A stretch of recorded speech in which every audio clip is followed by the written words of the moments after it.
What's going on, guys? Today we're back and I have a brand new video for you guys. So today I'm going to be showing you guys how to win more Warzone matches. So this actually works. It's worked for me. It's worked for my friends. So I'm going to start right now with tip number 1. I hope you guys enjoy and I hope this helps. So guys, I'm going to be starting off with the most basic thing that I can think of, and that's high ground. Okay guys, so high ground has worked for every single Battle Royale game that I have ever played. So if you've ever played a Battle Royale, you know if you have high ground, you pretty much win the fight. And this isn't like Fortnite where there's crazy sweats doing ram presses on you. It's Warzone. You can't build anything, you can't really do anything about high ground. So if you play the odds right, then you will win your high ground fights every single time. Just don't peek and don't let the other guy have the upper advantage when you have a big advantage already. So on to tip 2. Okay guys, so for tip number 2, we're going to be talking about your strategy in the gulag.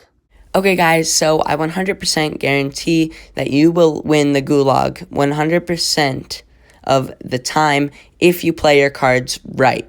So pretty much you can't just go rushing in the gulag. See what the other guy's doing first. See if he's going left, right. Maybe if you have a teammate above you going in the gulag next, he can maybe give you call outs.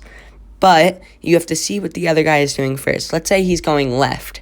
But so that means that you're going to want to scope out left and find if he's going left, right, middle, whatever he's doing. You're going to have to want to improvise and see what he's doing before he can find you. And then you're going to want to try to kill him before he can secure it or before he's right next to you and he knifes you in the head. Okay guys, so this is another very straightforward one. If you don't die, then you proceed in the game. Now I know you're saying, Arctic, that shit's freaking obvious. But it's really not if you think about it. If you don't play very over-eager, then you'll last in the game. And that means you'll run into less players, and that's less of a percentage that you will die. So if you play a little bit more on the passive side and you're not too good, then you can kind of just stay where you're at, chill, maybe hang with a friend while the time passes. And then once it comes to endgame, try your hardest, and you will get the win if you're good enough. Okay guys, so now on to tip number 4. Running with different items in your hands can make you run faster or it can make you run slower. Okay, so what I mean by this is if you have an SMG and an LMG in your inventory, you're going to want to run with your SMG if you're just running around and trying to move fast because that's a lighter weapon and the game is very realistic, so it's going to make you move a lot more faster. But if you were to run with your LMG, you'd move a little bit more slower than your friends, and maybe you'd be slower than gas, and then you would get dead. Okay guys, so for tip number 5, if you're not the best player, you might want to play a little bit more passive. Okay guys, so what I mean by this is if you're looking for wins and you're not the best player at the game, you're not going to need 10 kills a game. Maybe play a bit more passive and drop around 3 kills. That way you get some kills and a Warzone win.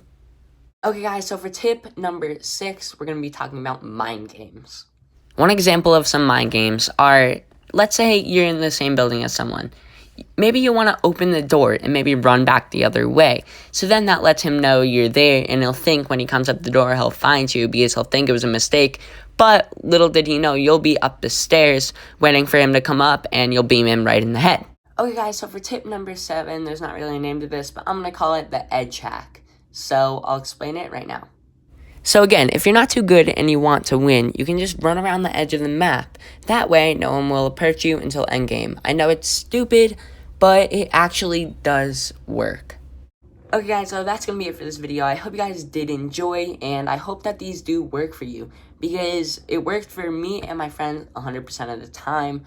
So it's going to work for you guys. Let me know in the comment section if you guys like these kinds of videos, because I usually do challenges and stuff like this, but this one was actually really a lot of fun to make, and it took about 3 hours, but I'm fine with it because my videos usually take a little bit longer. So I'll see you on the next one. Stay lit and peace.